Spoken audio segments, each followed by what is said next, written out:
So yesterday, one of the interesting moments in the debate at the Reagan Library was when one of the moderators treated it like the Survivor TV show and said, which one of you should be voted off the island? Because if you all keep running, there's no way you'll stop Donald Trump from winning. Here it was. You, on stage tonight, should be voted off the island. Please use your marker to write your choice on the notepad in front of you. 15 seconds, starting now. Of the people on the stage, who should be? I'm absolutely serious. With all due respect, I mean, we're here, we're happy to debate, but I think that's disrespectful to my fellow competitors. Nobody wants to. Nobody wants to participate. Let's do some questions. Let's talk about the future of the country. I'll answer it. I want to be clear. Let me ask you this. If I may. Let me ask you something. Then, if you won't answer to that question, let me ask you this one. Yeah. What is your mathematical path, Yes. Governor DeSantis, in order to try to beat President Trump, who has a commanding and enduring lead in this race? Dave Dulio is the Director for Civic Engagement at Oakland University, distinguished professor in the Political Science Department, and on our AT&T line. Welcome back, sir. Well, thanks for having me, Michael Patrick. Good morning. I think that was pretty cool that the candidate said we're not going to behave like that and get into something silly like that. They weren't having it, were they? No, they were not at all, and I think it was a bit gimmicky by Dana Perino to try that. You might even call it a stunt, and frankly, it was refreshing to see them push back on that and not take an opportunity to. They did it all night to try to cut into their opponents, but to make it more about, hey, this is a process. This is there's a long game here. And why should we talk about and also too, right? It's up to the voters. It's not up to the rest of the candidates on stage who's in and who's out. Is it sort of indicative of the cable news era where that sort of gimmicky question, it perfectly describes the kind of coverage that you get now, that this is like a big reality show, not a serious choice? I think that's a great point. It certainly is reflective of the 24/7 news cycle, right? The cable news networks are looking for content always to fill time. I think it's also part of the, and you wouldn't necessarily expect this with a Fox News debate and the GOP presidential primary, but almost a gotcha moment, right? I mean, where the journalists are asking something or saying something that is designed to elicit some sort of response, and not always in the most positive way. Who should get voted off the island? Well, as I said, right, that's up to the voters. Well, we're going to see.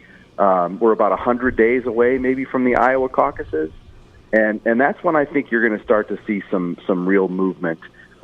Generally speaking, those early primaries really help shape the rest of the race. As we see candidates drop out, and it's for several reasons, right? They may not have the money to keep going. They don't see a path for themselves. I think when we start to see candidates in Iowa and New Hampshire early in 2024, we'll start to see some movement, and I think that's about the time we'll start to see the field narrow. Yeah, you say it's up to the voters. It really, before it gets to the voters, is up to the donors, isn't it? It's up to the donors and to some extent the media, right? I mean, the media sets expectations for candidates. And there was just an article in the Capitol Hill newspaper last week about how the debate was a do-or-die moment for Ron DeSantis. And yeah, he needs to do well, right? He needs to find a way to cut into President Trump's lead, but do or die moment, that's overstated. It's not fair. That's what I mean about the sports coverage, football mentality of covering a presidential election. It seems demeaning. What about Dana Perino's point, though, that if you all keep running, there's no way Donald Trump will be defeated? What about her idea that maybe the party should figure out a way to coalesce behind one candidate and spend all these months touting up that person? Well, that's a good point that Dana Perino made, and I think she's right.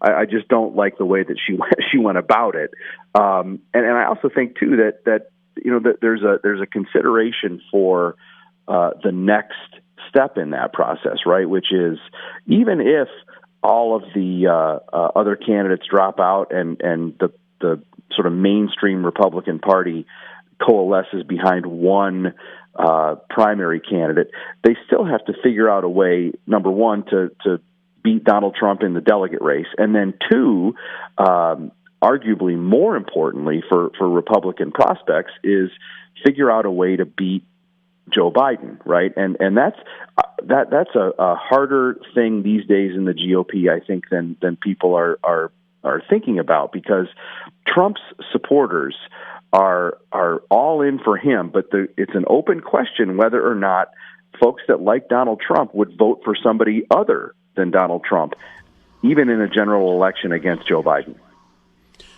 Because the Democrats have it in line, right? I mean, they have a lot of ambitious people who would like to be president. And it seems to me that they've told everybody, stand down. This is Joe Biden's, at least for now. And the Republicans don't have that kind of machine, it seems like. Well, whether it's a machine or some sort of behind-the-scenes agreement, I think that's right. And everybody, and frankly, it's hard not to defer to a sitting president, right? But I would maintain that Joe Biden is the most vulnerable president running for re-election ever, given some elements of the economy, given his age, given his approval ratings, right? You could keep going down the list, but still, Democrats are deferring to him, and I think that there's a lot to do with that is around incumbency. Very interesting. If you don't mind, we'll keep in touch. And if you're lucky enough to attend Oakland University, you might get a class with Dave Dulio, the Director of Civic Engagement at Oakland University and a distinguished professor there in the Political Science Department.